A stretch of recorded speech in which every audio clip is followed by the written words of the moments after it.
Today we're going to find out what's inside an arcade claw machine. Matt3756. What's up guys, it's Matt3756 here coming at you with a brand new video.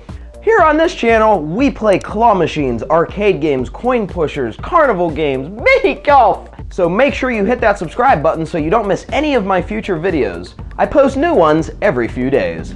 Today we're going to be taking a look at what's inside an arcade claw machine. Now this isn't the What's Inside channel, so I'm not going to be sawing this in half like everyone had hoped I would. But we are going to take a look and see what is inside this claw machine and what makes it tick. Or not tick. That is the question. Now you see these games at arcades, bowling alleys, restaurants, they're everywhere. I actually bought one and it's in my house, along with this goober right here that keeps walking in the video. So I'm going to give you guys inside access and show you what's inside and how it works. So these two things right here is how the machine takes your money. This is the coin mech and this is the dollar bill acceptor. This pops off and all the bills stack up right inside. When you put a coin in, it goes down the chute and falls into this, Jesus, collection bin. Look how huge that is, guys, for all the quarters that goes in there. That's insane. These machines make a ton of money, so that's why the coin box is huge. There's nothing too special or exciting about that stuff. So let's dive in a little deeper inside the machine. We're gonna take out this special little box inside and I'm gonna show you guys exactly what it's responsible for. This ribbon cable here connects the little display up top, which shows you how many credits you have and how much time you have left to play in the game. This big ribbon cable in the middle goes to the coin mech and dollar bill acceptor to determine the price per play and make sure that they function properly and take your money.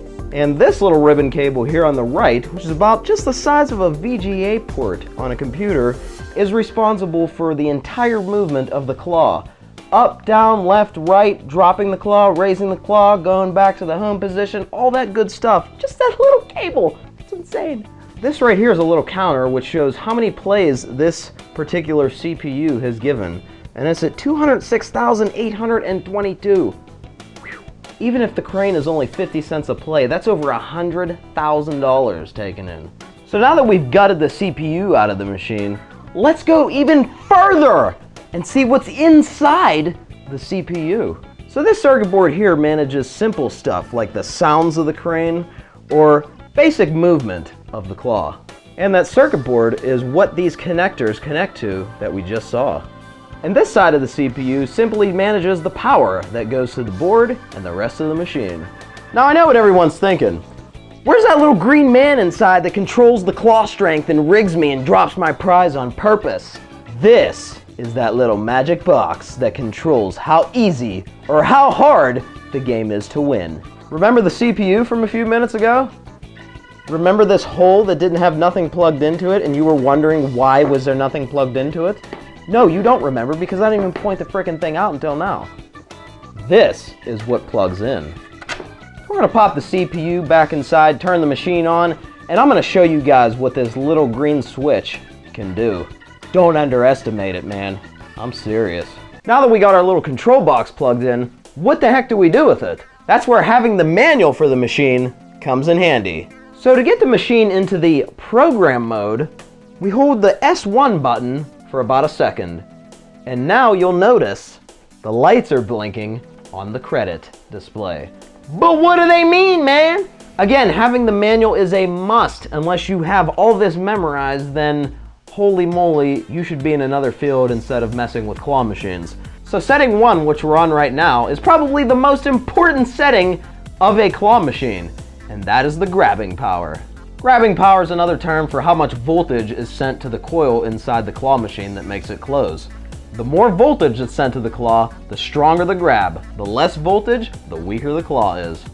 So all you gotta do now is follow what's inside the manual and set it on whatever number you'd like. The number corresponds to the grabbing power percentage.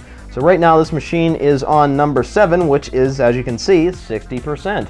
So it's a little above mid-range. So if you wanted it weaker, you would go down to maybe like 1 or 2, 15 or 20%. Be lucky to grab frickin' Kleenex with that. So if you want your machine stronger to pick up heavier stuff like maybe jewelry and whatnot, you'd maybe go to like setting 8 or 9 to 75 or 100% strength. Now, another really important thing to know is that this machine is not rigged. The reason this particular claw machine is 100% skill is because you can only set the strength once with this little box here. Once you set the grabbing power and walk away, that's it. It stays at the same grabbing power for every play. Newer claw machines have microprocessors and all kind of new fancy schmancy stuff in them where they can adjust the voltage on the fly without the operator even being there.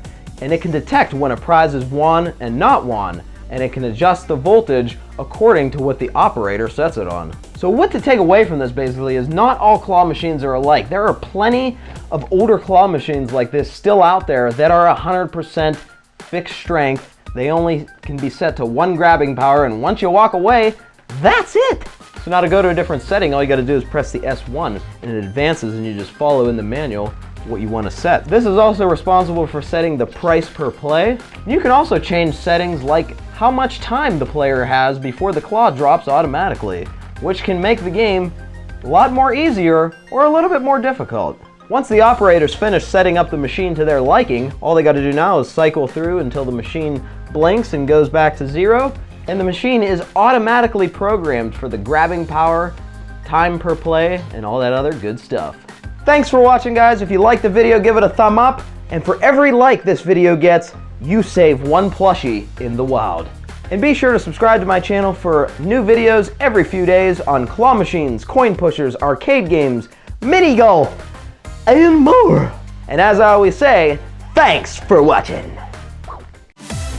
Don't be a goober. Click that subscribe button so you don't miss any of my future videos.